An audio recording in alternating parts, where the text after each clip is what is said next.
내용들을 살펴보고 있습니다. 오늘은 성육신입니다.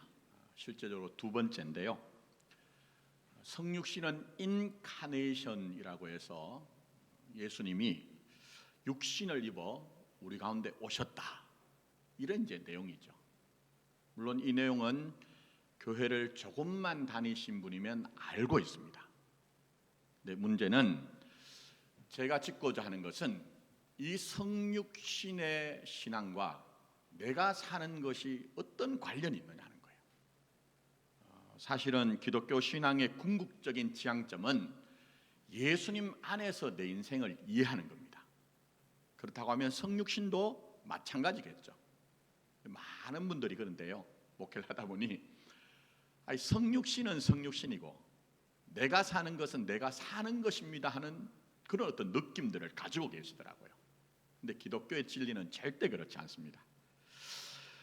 자, 그래서 오늘 본문을 살펴보는데, 오늘 이 본문 잘 아시는 본문이에요.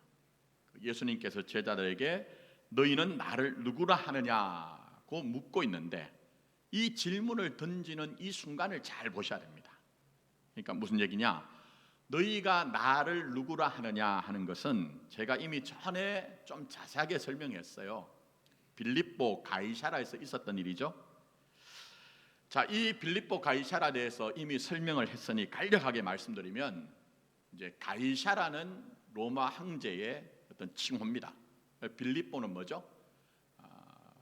헤롯 대왕, 그러니까 헤롯 왕가를 세운 대헤롯 왕의 아들인 빌립 자신의 이름입니다. 이걸 두 가지를 합쳐가지고 도시를 확장을 했는데, 이 빌립보 가이사라가 어디 있느냐 하면요, 여러분 이스라엘 땅은 물이 귀하잖아요.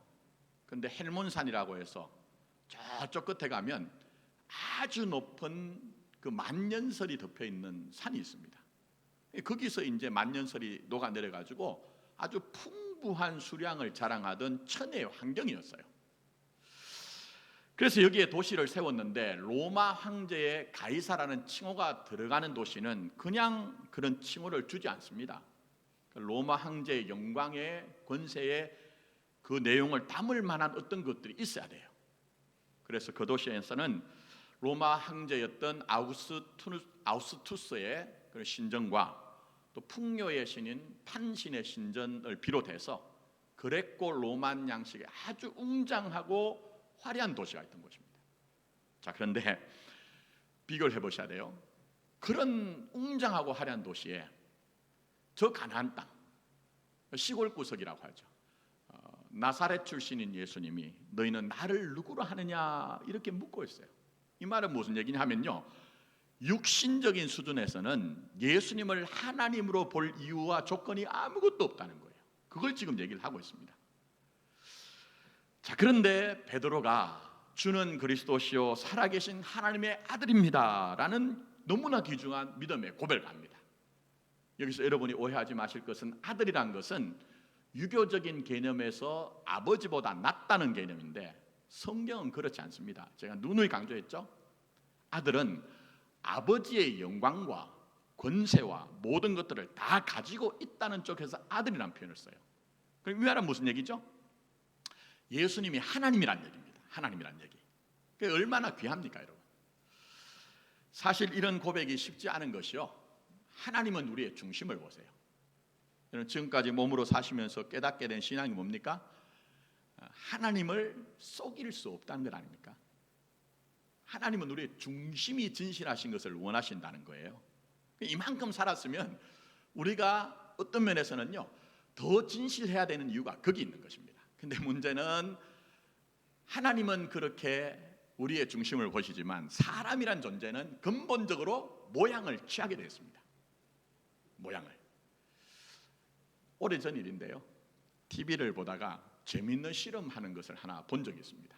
그게 내용이 뭐냐면, 유치원 아이 정도 되는 아이들이 이렇게 올망졸망 모아놓고 전혀 한 번도 보지 못한 사람 두 사람을 이제 불러가지고 자기 선생님을 택하게 한 거예요.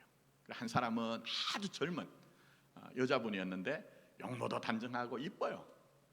근데 한 분은 연세가 좀 찌릿하신데 아주 평범하게 생겼어요. 그래서 애들 보고 선택하라 했더니 애들이 자기 선생님을 누구로 선택했을까요? 그렇죠, 전자죠. 그게 인간의 어떤 본질입니다. 자, 이미 예수님 이 땅에 오시기 전에 한 800년 전에 이사야 선지자가요, 이사야서 53장에 그는 고운 모양도 없고 풍채도 없어서 우리가 흠모할 만한 어떤 것도 없다고 얘기를 했어요. 그런데 지금 베드로는 주는 그리스도시요 살아계신 하나님입니다, 그렇게 고백하니 얼마나 대단합니까? 여러분, 성육신 하셔서 육신을 입으신 주님은 우리처럼 먹고 마셔야 했습니다. 눈물을 흘리기도 했습니다. 때로는 원수와 대적들에게 경화하고 분노를 터뜨리고 했습니다. 그런 육신을 입으신 주님을 보고 당신은 하나님입니다 하니 이게 얼마나 귀하냐는 거예요. 그래서 여러분, 사실은 예수님의 육신의 형제들조차도 그 육신에 계신 성육신 하신 주님을 도무지 이해가 되지 않으니까 미쳤다고 해서 예수님을 데려올 정도였잖아요. 그게 바로 성육신의 현실이거든요. 자, 그럼 여기서 여러분이 성경을 보실 때는 그냥 보시면 안 되고 의문을 제기하셔야 됩니다. 그게 뭡니까? 왜 굳이? 왜 굳이 예수님께서는 오해를 받고 또 사람들에게 고초를 받을 수 있는 성육신을 하셨나 하는 거예요. 사도 요한은 이미 예수님에 대해서 뭐라고 했습니까? 태초에 그분은 말씀이라고 하셨어요. 그러면 창세기에 나오는 것처럼 우리 주님이 굳이 성육신을 하시지 않고 말씀 한마디로 모든 것을 하시면 되는데, 그런 오해와 육신을 입어서 공생애를 그렇게 살아가실 때 수많은 고초를 겪으셨는데 왜 굳이 그렇게 하셔야 하는가 하는 것입니다. 물론 이 부분에 대해서는 논쟁이 많이 필요하지만 제가 사도 바울의 말씀을 통해서 한 가지만 정리해드리면 로마서 4장 25절에 이렇게 말씀하세요. 예수는 우리가 범죄한 것 때문에 내줌이 되고 또한 우리를 의롭다 하시기 위하여 살아나셨느니라 얘기합니다. 무슨 얘기입니까? 주님의 성육신, 주님의 십자가의 죽음과 부활은 전부 다 뭐죠? 여러분을 위한 거라는 거예요.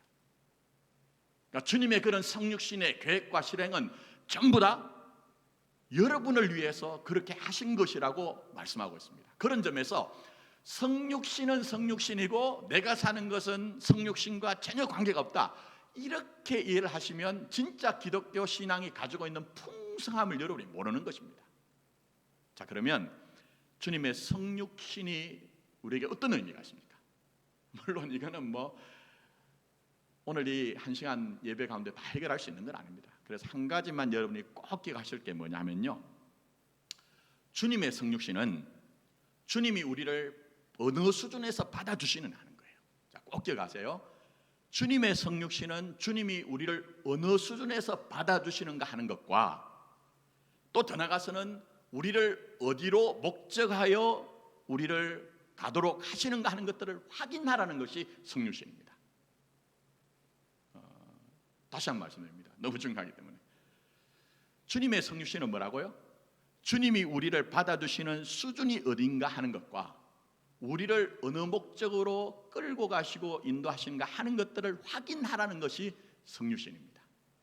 자, 그러면 먼저 주님이 우리를 어느 정도 수준에서 받아주시는가 하는 것이 성육신이라고 했는데요, 여러분이 잘 한번 생각하실 것은 종교는 자기 스스로 자격을 갖추어야 절대자 앞에 나갈 수 있고 당당하다고 생각합니다. 그게 종교입니다, 여러분. 복음은 뭐죠? 있는 모습 그대로 나오라는 거예요. 그게 복음입니다. 있는 모습 그대로 나오라. 그래서 너희가 있는 모습 그대로 내가 받아주겠다 하는 것들을 설명해 내시는 것이 뭐라고요? 성육신입니다. 그래서 이것을 우리에게 잘 설명하고 있는 말씀이 있습니다. 저는 여러분들이 이 말씀을 꼭 기억하고 암송을 했으면 좋겠어요. 히브리서 4장 15절 말씀입니다. 자, 마음을 열고 들어보십시오. 우리에게 있는 대제사장은 우리의 연약함을 동정하지 못하실 리가 아니요 모든 일에 우리와 똑같이 시험을 받으신 이로되 죄는 없으시니라 얘기했습니다. 자, 여기서 등장하는 동정이란 말은요, 그저 연민의 정을 느낀다 이 정도 수준이 아니에요. 이 말은 쉼빠떼오란 말인데요, 쉰이란 말은 함께라는 말이고 빠스코란 말은 고통을 겪다는 얘기예요. 그럼 무슨 얘기일까요? 주님이 함께 고통을 겪는다는 거예요. 비록 현재도 주님이 우리 눈에 보이지 않고 귀에 음성이 들리지 않고 손 내밀어도 감각은 되지 않지만, 여러분이 살아가는 현실 속에서 때때로 당하는 고통과 한탄과 비탄 속에 있을 때 하늘 보좌에 앉으신 우리 주님께서는 가만히 계시지 않고 여러분의 고통에 연합하여 함께 살아내신다는 것을 말씀하고 있는 거예요. 특히 여기서 말씀하고 있는 것이 뭡니까? 모든 일에 우리와 똑같이 시험을 받으셨다는 것은 주님의 공생의 성육신을 얘기를 합니다.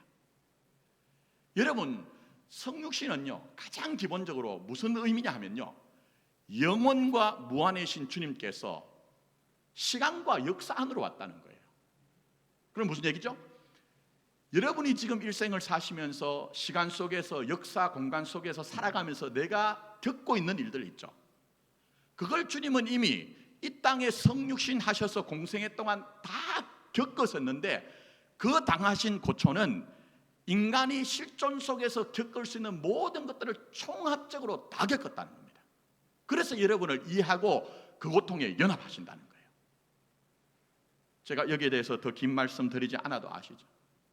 육신을 입으신 우리 주님은 때로는 줄이기도 하셨고 목마르기도 하셨습니다. 여우도 굴이 있고 공중의 새도 집이 있지만 인자는 머리 둘 곳이 없다고 하셔서 외로움을 호소하셨어요. 이뿐만 아니라 먹여줄 때는 예수님을 왕으로 삼으려고 하던 사람들이 돌변하여서 십자가 앞에서는 주님을 조롱하기도 하였잖아요. 그런 모습을 우리가 보잖아요. 근데 그게 아픈 게 아니고요, 3년 세월 동안 함께 풍찬 노숙을 하면서 동가숙 서가식을 했던 그 제자들, 심지어 어떤 제자는 자기의 목이라도 내어놓고 주님을 따르겠다고 했지만 정작 주님이 가장 필요한 순간, 정말 필요한 그 십자가의 순간에서는 주님을 배반하고 떠나가는 쓰라린 경험이 있거든요. 근데 그것만이 처절한 것이 아니라 사실은 아버지 하나님과의 관계입니다. 여러분 아신 것처럼 우리 주님은 아버지가 내 안에, 내가 아버지 안에 있다고 하여 정말 완전한 아버지와의 연합과 일치 속에 계셨어요. 그런데 십자가의 그 순간에는 잠시나마 엘리 엘리 라마 사박다니, 하나님 어찌하여 나를 버리십니까? 라고 하는 아버지께로부터 버림을 당하고 유기를 당하는 처절한 고통이 있었어요. 그런데 그 고통 속에서 우리를 알고 그 고통의 수준에서 우리를 받아주신다. 이게 뭐라고요? 성육신의 신앙이라는 겁니다. 그래서 여러분, 때때로 우리도 살 때 좀 당당하고 멋있고 싶어요. 근데 낮은 데 찰 때가 있습니다. 정말 낮은 자리에 찰 때가 있습니다. 여러분 어떠신지 모르지만 저는 제 자신이 하나님의 나라와 의를 위해 산다고 생각하고 그렇게 입술로 표현하지만, 근데 진실된 나를 직면해 보면요, 제 마음속에는 하나님의 나라보다는 성공과 성취를 통해서 좀 걱정 없는 인생을 살았으면 좋겠다는 마음도 있어요. 그게 숨겨져 있다고요. 또 더 나가서는 남들에게 괄시를 받지 않기 위해서 내 삶은 좀 자랑할 만한 것으로 가득했으면 좋겠다.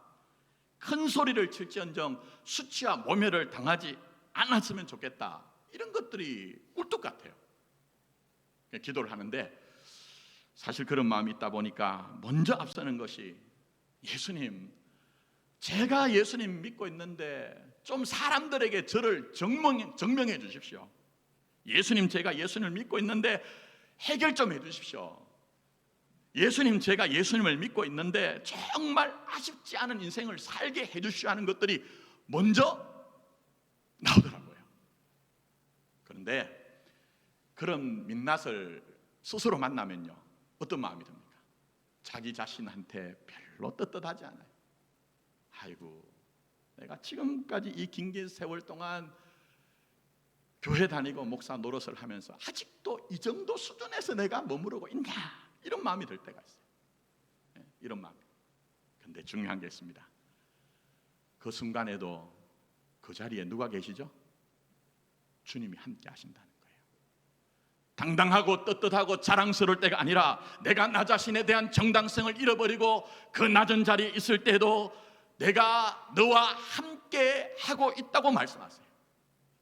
그리고 여러분의 일부분을 받아주시는 게 아닙니다. 여러분의 전부를 받아주세요. 내 안에 있는 빛만을 요구하고 빛을 달라는 것이 아니라 여러분 안에 있는 어둠과 그림자조차도 전부 다 안아주세요. 나는 하나님 앞에 좀 강한 것들을 좀 나타내고 싶은데 내 안에 있는 약함조차도 주님께서 다 받아주세요. 좀 뭔가 내 인생과 내게 있는 조건들을 하나님 앞에 드려서 지금 내가 여기 있습니다 하면서 그렇게 살고 싶은데 때로는 드릴 만한 어떤 것도 내 안에 없다는 것이 발견될 때 내 초람 속에 있는 나에 대해서 주님은 말씀하세요. 뭐라고 하십니까? 괜찮다. 괜찮다. 너 하나 있으면 족하다. 너 하나 있으면 족하다. 말씀하시는 거예요. 그런 점에서 우리에게 필요한 것들이 있다면 히브리서 4장 15절 이어서 16절에 뭐라고 하십니까? 말씀을 잘 볼 때 특히 접속사를 잘 보셔야 돼요. 우리가 이미 주님의 모습을 살펴봤잖아요. 가장 낮은 자리에서 성육신의 수준에서 우리 인생을 받아주시잖아요. 자, 그런데 그 다음에 뭐라고 하느냐? 그러므로 우리는 긍휼하심을 받고 때를 따라 돕는 은혜를 얻기 위하여 어떻게 해야 된다고요? 은혜의 보좌 앞에 나가자. 은혜의 보좌가 뭡니까? 바로 주님의 그 성육신 죽음이라는 그 수준에까지 우리를 사랑하신 그 자리가 은혜 보좌인 거예요. 그래서 이 자리까지 나가면 우리에게 주님께서는 주의 그 풍성한 긍휼을 주실 뿐만 아니라 때를 따라 돕는 은혜를 부어 주신다는 겁니다.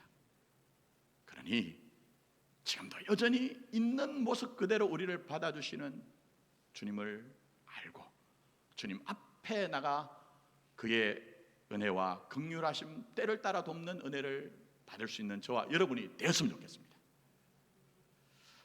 자, 그 다음 뭐라고 했습니까? 주님의 성육신은 우리를 어디로 목적하여 가고 있는지 확인하는 것이라고 얘기했어요. 자, 제가 먼저 정리해드린 것은 성육신은 우리를 어느 수준에서 받아주시는가 하는 것들을 확인하자고 했는데, 그러면 그렇게 끝나는 것인가? 그게 결론인 것인가? 그렇지 않습니다. 그래서 여러분들이 보실 것은 예수님의 성육신 다음에 어떤 과정이 펼쳐지는가 하는 것들을 보셔야 됩니다. 근데 이걸 뭐 어떻게 성경을 다 보겠습니까? 그래서 여기에 대해서 함축적으로 기록한 말씀이 있습니다. 자, 저 유명한 빌립보서 2장 말씀이에요. 제가 읽어 드릴 테니 한번 곰곰이 한번 생각해 보십시오. 자, 사도 바울이 먼저 얘기합니다. 너희 안에 이 마음을 품어라. 사실은 마음에 대한 얘기 아닙니다. 그 다음에 보시면 예수님의 전체 생애를 얘기를 하고 있습니다. 너희 안에 이 마음을 품어라. 곧 그리스도 예수의 마음이라고 하면서 설명되어지죠. 그는 근본 하나님의 본체시나 하나님과 동등됨을 취할 것으로 여기지 아니하시고 오히려 자기를 비워 종의 형체를 가지사 사람들과 같이 되셨고 사람의 모양으로 나타나사 자기를 낮추시고 죽기까지 복종하셨으니 그 십자가의 죽으심이라. 이게 뭡니까? 성육신이잖아요. 자, 그런데 이게 방점 찍고 끝입니까? 자, 그 다음에 9절부터 뭐라고 하느냐? 또 접속사가 이름으로 얘기했습니다. 그게 끝이 아니라는 거예요. 이름으로 하나님이 그를 지극히 높여 모든 이름 위에 뛰어난 이름을 주사 하늘에 있는 자들과 땅에 있는 자들과 땅 아래 있는 자들로 모든 무릎을 예수의 이름에 꿇게 하시고 모든 입으로 예수 그리스도를 주라 신하여 하나님 아버지께 영광을 돌리게 하셨느니라. 그렇게 말씀하셨습니다. 그럼 무슨 얘기죠? 전체적인 과정과 결과를 보셔야 됩니다. 하나님의 크신 구속의 경륜 가운데 주님의 성육신, 주님의 죽으심은 그게 결론이 아니라 죽음 넘어서 부활로, 부활하신 후에는 하나님 보좌 우편, 이 우편이라는 것은 장소적인 개념이 아니라 영광의 풍성한 것들을 설명해내는 거예요. 그게 무슨 얘기입니까? 결국은 하나님의 아들이신 예수님은 결국은 하나님의 영광으로 결론 지었다는 거예요. 그런데 이게 여기서 중요한 게 있습니다. 그렇게 예수님이 가셨으니, 그 과정과 결론을 이루어내셨으니 뭐죠? 너희 인생도 그 안에 있다는 거예요. 그게 기독교 신앙입니다. 기독교 신앙이 단순한 것 같죠? 네, 그렇지 않습니다. 굉장히 깊고 풍성한 것 중에 하나가, 그냥 사람들이 가진 종교심이면 내가 열심을 부려서 믿으면 되겠어. 근데 도무지 우리가 감각적으로 우리가 이해가 되지 않는 게, 내가 살지 않은 것인데 그분이 그렇게 사신 것 안에 네 인생이 있다고 하니까, 여러분 이게 얼마나 어렵습니까? 그래서 여러분에게 은혜가 필요한 거예요. 그래서 은혜가 필요한 거예요. 그런 점에서 성경이 양보 없는 게 그거죠.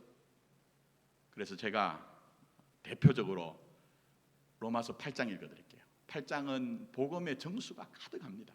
다 읽어드릴 수는 없고 8장 28절부터 30절까지만 읽어드릴게요. 잘 한번 보세요. 여러분 잘 아시는 말씀이죠. 우리가 알거니와 하나님을 사랑하는 자, 곧 그의 뜻대로 부르심을 입은 자들에게는 모든 것이 합력하여 뭘 이룬다고요? 선을 이루잖아요. 근데 그렇게 합력하여 선을 이루는 게 뭔지를 아주 구체적으로 설명해내고 있습니다. 이건 제가 새벽기도 때 언제 한번 강의를 했기 때문에 강의를 하지 않고 잘 한번 들어보십시오. 자, 이렇게 얘기하십니다. 하나님이 미리 아신 자들을 또한 그 아들의 형상을 본받게 하기 위하여 미리 정하셨으니, 이는 그로 많은 형제 중에서 맏아들이 되게 하려 하심이니라. 또 미리 정하신 그들을 또한 부르시고, 부르신 그들을 또한 의롭다 하시고, 의롭다 하신 그들을 또한 어떻게 해요? 영화롭게 하셨느니라 했잖아요. 그러니까 예수님께서 십자가에 죽으신 것으로 끝나는 것이 아니라 부활은 다시 하나님의 영광으로 충만한 게 이런 것처럼, 여러분의 인생도 하나님 앞에 택정받아서 그 영광으로 갈 수밖에 없는 운명, 아들을 믿는 믿음 가운데 있는 여러분의 인생이 그렇다는 것을 지금 설명하고 있는 거예요. 그래서 우리는 우리 자신을 믿는 것이 아니라 이미 성육신 속에서 우리 인생을 받으시고 영광까지 이르신 그 주님 안에 우리 인생이 있다는 것을 믿는 거예요. 그 신앙을 가지고 사는 거예요. 그래서 때로는 우리가 살 때에 사실은 다 이해되기 때문에 사는 것이 아니고요, 정확하게 말씀드리면요, 믿음으로 사는 거예요. 믿음으로. 제가 3부가 좀 편해요. 그래서 1부, 2부 때는 좀 설명드리지 않은 신앙의 개념들을 좀 설명드리는데, 요즘은 내비게이션 때문에 그렇지, 제가 부목사 때는요, 목사님 자동차를 운전하고 제가 다녔습니다. 월요일도 사실 저는 휴무가 없이 일을 했던 사람인데, 그때는 어디를 가자고 하면요, 사실은 지도 그걸 이렇게 막 그려가지고 외우고 갑니다. 그럼 여러분 한번 생각해 보세요. 우리가 알지 못하는 곳을 간다고 할 때 그 지식 때문에 가는 겁니까? 정보 때문에 가는 겁니까? 아닙니다. 믿음으로 가는 거예요. 믿음으로. 예?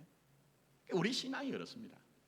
이런 어마어마한 그 복음 안에 있는 진리를 우리에게 드러낼 때 이게 어떻게 다 우리에게 피부에 와닿겠습니까? 그러나 여러분이 사시면서 결국은 말씀드린 것처럼 우리는 알기 때문에 사는 것이 아니고 믿음으로 살아서, 그렇게 살아보니 그것이 확인되는 게 바로 신자 인생인 것입니다. 그러면 왜 우리를 그렇게 대접하시나? 그건 다른 게 아닙니다. 아들의 사랑 때문에 그렇습니다. 아들의 사랑 때문에. 사랑이 뭡니까? 사랑은요, 격차와 차이가 없는 거예요. 격차와 차이가.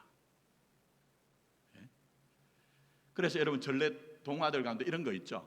어떤 왕자가 시골에 있는 시골떡이 처자 하나를 만났는데 첫눈에 반해가지고 온갖 위기가 왔을 때 그거 견뎌내고 결국 마지막 결론이 뭡니까? 결혼하여 그들은 행복하게 잘 먹고 잘 살았더라. 근데 여러분 그게 진실일까요? 제가 볼 때는요, 그 후에 드러나지 않는 부분이 있습니다. 그게 뭔지 아십니까? 그대로 있을 수가 없다는 거예요. 처녀는 성장과 책임이 주어져 있다는 거예요. 왜 그렇습니까? 격차와 차이가 있으면요 어떻게 되죠? 나중에는 갈등이 생깁니다. 그리고 소통이 안 되면요 진짜 사랑을 이뤄내지 못합니다. 그러니 제가 볼 때 그 동화를 제가 썼다고 하면요, 그들은 그리하여 결혼해서 이런 책임과 성장 속에서 서로 자랐더라 하는 것이 등장해야 돼요. 자, 그런 점에서 하나님께서 아들을 주신 여러분, 그 사랑이 여러분 안에 있죠. 그러면 하나님은 멈추지 않는다는 거예요.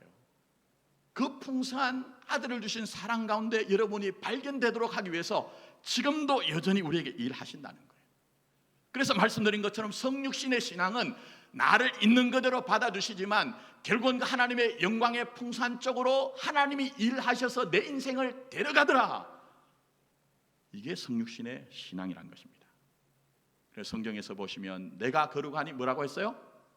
너희도 거룩하라. 이거 제가 다룰 주제입니다. 그래서 일부러 제가 말씀드린 거예요. 거룩에 너무 오해가 많으니까. 그때 다루겠지만 이건 다른 얘기 아닙니다. 내게 네가 참여하라는 거예요. 네가 내게 참여해서 살라는 것이 내가 거룩하니 너희도 거룩하라는 것입니다. 그래서 성경에 대표적으로 나타나는 게 호세아서죠. 여러분, 하나님이 호세아에게 고멜을 데려오라 하는데 이 여자가 문제적인 여자 아니었습니까? 결혼하고 난 뒤에 더 많은 문제가 생깁니다. 간부를 따라 도망가면 데려오고 도망가면 데려오고 도망가면 데려오는데 이 호세아의 모습을 통해 뭘 보여주십니까? 하나님은 우리의 실패와 실수와 고통과 비천함을 책벌하지 아니하시고 우리를 수용하시고 받아주신다는 거예요. 그게 첫 번째 아니었습니까? 그런데 중요한 게 있습니다. 그렇기 때문에 방치한다는 게 아닙니다. 그래서 호세아서를 보시면 뭐가 나오죠? 진노하신 하나님, 화를 내세요. 그거는요 무슨 얘기입니까? 제발 좀 내가 너에게 준 그 영광과 존귀와 그 사랑이 얼마나 어마어마한지를 알았으면 좋겠다는 거예요. 그리고 또 더 나가서는 하나님 없이 살 수 있다고 하는 것에 대해서 타협을 하지 않잖아요. 그게 바로 제가 말씀드린 것처럼 내가 거룩하니 너희도 거룩하라, 이 자리까지 와서 나와 함께 좀 나누면서 소통하면서 풍성하게 살자는 것이고, 신약적으로 얘기하면 아들을 주신 사랑에 합당한 자를 만들어내는 하나님의 계획과 집념과 일하심이라는 거예요. 여러분의 인생이 바로 그겁니다. 여러분 일생 동안 내게 주신 시간과 겪는 일들을 통해 그런 일들을 만들어내신다는 거예요. 물론 여기서 오해를 하지 마실 것이 완전과 완벽을 얘기한 게 아닙니다. 많은 분들이 기독교 신앙을 도덕과 윤리의 완전과 완벽으로 이해하는데요, 또 더 나가서 매일 승리해야 된다는 강박 속에 사세요. 그렇지 않습니다, 여러분. 만약 여러분이 그런 생각을 가지고 신앙생활 하시면요, 자기가 자기를 속입니다. 되지 않았는데 된 척처럼 한다니까요. 그게 바로 우리의 모습 아닙니까? 오히려 기독교 신앙은 인간적인 수준에서 판정할 수 없는 어마어마한 풍성이 있다는 거예요. 그게 뭡니까? 때로는 우리의 삶 가운데 죄로부터 공격당하여 넘어지기도 합니다. 그 현실 아닙니까, 여러분? 때로는 실족하여 쓰러지기도 합니다. 더 나가서 그렇게 기도를 했는데 하나님이 내게 응답을 하시지 않는 것 같아서 염려와 고민 우리에게 있을 때가 있습니다. 그럴 때 내게 드는 마음은요, 그게 너무 내게 들어와서 깊은 상처를 남기면 그 내상 속에서 막 비명을 지르고 싶은 그런 때도 있거든요. 그래서 그런 경험이 있으면 내 속에서 이런 과정과 시간이 내게 무슨 의미가 있느냐 하는 그런 의문이 들죠. 그런데 하나님이 하시는 말씀은요, 그 때문이라도 그 시간과 과정이 너를 깊은 데로 이끌어간다는 거예요. 그걸 우리에게 말씀하고 있습니다. 그 증거가 뭡니까? 오늘 베드로입니다, 여러분. 베드로 한번 보세요. 정말 이 고백, 주는 그리스도시요 살아계신 하나님의 아들입니다, 얼마나 귀합니까? 근데 그 고백을 들었고 주님께서는 바로 자신의 죽음과 부활에 대해서 얘기를 하잖아요. 그랬더니 어떻게 합니까? 베드로가 항변하면서 주님께 그렇게 하면 안 된다고 하는데, 이거 제가 성격을 다룰 때 말씀드리겠습니다만 이건 원어적인 의미는요, 주님을 확 잡아당긴 거예요. 주님을 흔든 거예요. 주님을 막 꾸짖으면서 그렇게 얘기를 한 거예요. 그건 무슨 얘기입니까? 지금 고백은 그렇게 했지만 베드로가 생각하는 것과 주님이 생각하는 것이 다르다는 거예요. 우리가 그런 것처럼. 그래서 주님께서 강하게 질책하시잖아요. 얼마나 창피합니까? 근데 이게 그것으로 끝났으면 되겠는데 이런 허약함은 그 후에도 계속 등장하죠. 어떻게 해요? 결정적인 것은 주님의 십자가 앞에서 다른 사람은 다 주님을 떠나고 버려도 나는 주님 목숨 걸고 따르겠습니다라고 혼장담을 했는데 어린 계집종의 얘기를 듣고 거기에 쫄아가지고 주님을 저주하며 부인하잖아요. 그게 무슨 얘기입니까? 우리가 그런 것처럼 우리 스스로 정말 자기 정당성을 찾을 수 없는 그런 현실이 있다는 거예요. 그래서 베드로는 물고기 잡으러 가죠. 그러면 주님께서 참 답답하다, 고약하다, 어떻게 그럴 수 있느냐, 포기하셨습니까? 우리 이미 다 결과를 알고 있습니다. 그래서 주님께서 찾아오셨죠. 그리고 뭐라고 하십니까? 네가 나를 사랑하느냐, 네가 나를 사랑하느냐, 네가 나를 사랑하느냐, 그듭 3번을 물으셨는데, 물론 이것은 베드로의 사랑을 확인하기 위한 것도 있지만 제가 묵상을 해보니까요, 이 안에는 정말 깊이 감춰진 주님이 내가 너를 사랑한다, 내가 너를 사랑한다, 내가 너를 사랑한다는 것이 감춰져 있어요. 무슨 얘기입니까 여러분? 요즘 젊은 청춘 남녀들은요, 자기 감정에 솔직하더라고요. 좋아하면 좋아한다, 싫어하면 싫어한다 하는데 저희 부모님 세대나 심지어는 저까지도 자기 감정에 솔직하지도 않고 표현하기가 어려웠습니다. 자, 그러면 어떤 한 사람이, 아니 제가 한글 이름을 대면 또 이름이 같은 분이 혹시 시험에 들 수 있으니까 엘리라고 하는 여인이 있다고 생각합시다. 그럼 제가 엘리라는 여인을 좋아하게 됐어요. 그럼 옛날 방식 버전으로 얘기하면 뭐죠? 요즘으로 얘기하면 엘리 내가 당신을 사랑합니다라고 얘기해야 되는데 옛날 버전으로는요, 좋은 마음을 직설적으로 표현하지 못하니까 엘리 반대로, 엘리 저를 사랑하시죠? 저를 좋아하시죠? 이게 무슨 얘기입니까? 내가 당신 사랑한다는 얘기예요. 내가 당신 사랑한다. 그 요한복음 21장을 보면요, 전부 다 말씀을 보면 그런 내용으로 가득 차 있습니다. 그러니 여러분, 이 사랑 때문에 베드로를 베드로 되게 하고 결국은 주님이 목적한 것으로 이끌어 가십니다. 그런 점에서 오늘 주님께서 말씀하실 때 누구든지 나를 따라오려고 하거든 자기를 부인하고 자기 십자가를 지고 따르라고 해요. 근데 이게 베드로 실력이 그렇게 할 수 있습니까? 안 됩니다 여러분. 우리도 주님 위해서 좀 멋지게 한번 살아보겠습니다, 의지하고 각오하고 결단해봐도 그게 쉽던가요? 안 되잖아요. 근데 중요한 것이 있습니다. 그게 뭡니까? 이 베드로가 그 후에도 실수와 실패와 방황이 있다 해도 그 풍성한 주님의 사랑을 경험하고 난 이후에 자기 스스로 자원하여 십자가를 지는 인생을 살게 되더라는 거예요.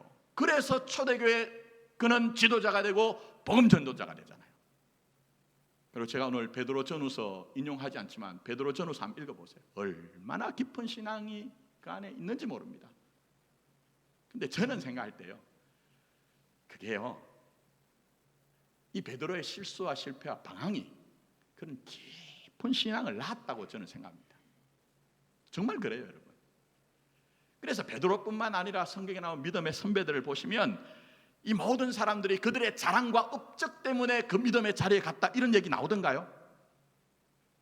그들의 자랑과 업적 때문에 그 믿음의 자리에 갔다는 것이 아니고 오히려 그들의 실수와 실패와 방황이 그런 자리까지 가도록 하는 간절함을 낳아서 그렇게 가게 되었다는 것을 얘기하는 거예요. 그게 바로 여러분의 인생입니다. 여러분의 인생, 신자의 삶인 것입니다. 그래서 지금도 여전히 주님은 성육신의 수준에서 우리의 처지와 우리의 형편과 우리의 무지와 실패를 받아주세요. 그러나 주님을 믿는 믿음 가운데 나아가게 하셔서 영광의 자리에까지 이르도록 하여 결국은 로마서 8장 31절과 37절에 그런즉 이 일에 대하여 우리가 무슨 말 하리요? 만일 하나님이 우리를 위하시면 누가 우리를 어떻게 해요? 대적하리요. 이 모든 일에 우리를 사랑하시는 이로 말미암아 우리가 어떻게 합니까? 넉넉히 이기리라고 하신 그 고백과 그 선포와 간증을 하게 하신다는 겁니다. 이게 바로 성육신의 신앙입니다. 이 신앙 여러분이 꼭 기억하시고 이 신앙으로 살아갔으면 좋겠습니다. 자, 이제 말씀 맺습니다. 오늘 열왕기상 18장은 오늘 설교와 무슨 관계가 있느냐? 거룩을 다룰 때 제가 다루기 위해서 오늘 본문 말씀과 이제 18장을 거기에 이제 같이 우리가 읽었는데요. 간단하게 오늘 결론 말씀드릴게요. 이스라엘은 그 당시에 가뭄이 3년 이상 들어서 물의 근원과 시내가 다 말라버렸습니다. 그런 상황에서 엘리야가 갈멜산 꼭대기에서 바알과 아세라 선지자와 대결을 벌입니다. 근데 여러분이 말씀을 보시면 좀 이상하죠? 그게 뭡니까? 이 극심한 기간 중에 물을 구해오래요. 그 물이 어디 있느냐? 두 가지 가능성이 있습니다. 하나는 그 산 꼭대기에 올라왔던 사람들이 자기 옆구리에 차고 있던 가죽으로 만든 물주머니를 다 부어서 그렇게 물을 이제 모았을 것이다. 근데 말씀을 읽어보면 그런 뉘앙스는 안 나타납니다. 자, 그러면 하나는 물이 없는 갈멜산 꼭대기에서 아래로 내려갔겠죠. 근데 문제는 3년 이상의 가뭄 때문에 물의 근원과 시내가 다 말랐어요. 가까운 데서 물을 찾을 수가 없습니다. 그럼 물이 있는 곳이 어디입니까? 저 멀리 떨어진 바다입니다. 그게 지중해 바다입니다. 갈멜산 꼭대기에서 지중해 하이판까지 보니까 제가 구글 맵을 이제 검색을 해서 캡처를 했습니다. 한 16km 되는 길입니다. 그냥 맨손으로 도보로 가면 한 3시간 반, 4시간 되는 거리입니다. 굉장히 힘들죠. 그러면 물을 떠라고 했으면 그냥 맨손도 아니고 이 먼 거리를 이제 다녀와야 되는데 정말 엘리야가 고약합니다. 왜 고약합니까? 물이 12통 정도 들면 처음 얘기해가지고 이런 수고를 안 하게 해야 되는데 한 번 다녀왔더니 그 다음 또 갔다 와라. 또 한 번 다녀왔더니 또 갔다 오라는 거예요. 근데 이 그냥 지나갈 수 있는 말씀을 통해 우리에게 신앙이 뭔지를 지금 얘기하는 거예요. 엘리야에게 여러분이 자꾸 초점을 맞추지 마시고 엘리야는 이스라엘 목적으로 하고 있거든요. 그럼 무슨 얘기입니까? 자, 첫 번째는 이해 안 됨입니다. 여러분, 응답이 불러와야 되는데 이 제단에가 물을 부으면 두 가지의 속성은 다르죠? 물은 불을 꺼뜨리는 거예요. 근데 물을 구해와서 부으라 하는 것은 도무지 이해가 되지 않습니다. 여러분 인생에 대해서 다 이해가 되십니까? 그렇지 않죠. 그래서 제가 말씀드린 것처럼 우리는 알기 때문에 이해가 되기 때문에 사는 것이 아니고 믿음으로 사는 거예요. 그 다음에 또 하나, 여기에 이름 없는 무명의 사람들이 3번에 걸쳐서 물을 떠러 가는데 제 같으면 안 갔습니다. 그런데 보니 이 사람들은 갔다 와요. 무슨 얘기입니까? 때로는 우리가 사는 인생의 길이 고단하기도 하고 피곤하기도 하지만 하나님의 뜻이라면 사는 거예요. 하나님의 뜻이 있기 때문에 사는 거예요, 여러분. 그러면 그 길을 가면서 우리는 어떤 하나님 만나죠?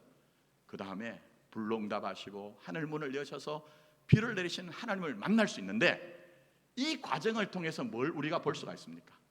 제가 오늘 드렸던 말씀 속에서 하나님을 만날 수가 있어요. 우리가 그런 인생을 살아갈 때에 하나님은 성육신 속에 우리 인생을 두셨기 때문에 우리가 때로 그런 속에서 눈물 흘리고 탄식을 할 때 우리의 눈물과 탄식을 주의 병에 담아주시는, 위로하시는 그 하나님을 만날 수 있다는 거예요. 그리고 더 나아가서는 하나님이 목적하신 것이 있으니 그 속에서 영광에 이를 수밖에 없는 하나님의 복주심이 여러분에게 반드시 있다는 거예요. 이건 나중에 거룩을 통해서 확인을 하겠습니다만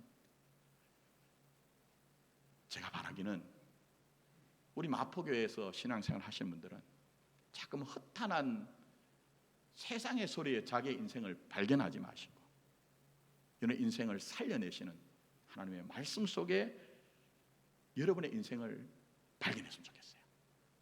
그러니 성육신이 멀리 있는 것이 아니라 여전히 나를 받아주시는 하나님, 그리고 목적한 것이 있으니 함께 하시면서 나를 그쪽으로 인도하시는 하나님을 만나서 모든 일들에 대해서 오늘 우리가 살펴본 것처럼 넉넉히 이길 수 있는 그런 신앙이 되기를 예수님의 이름으로 축복합니다.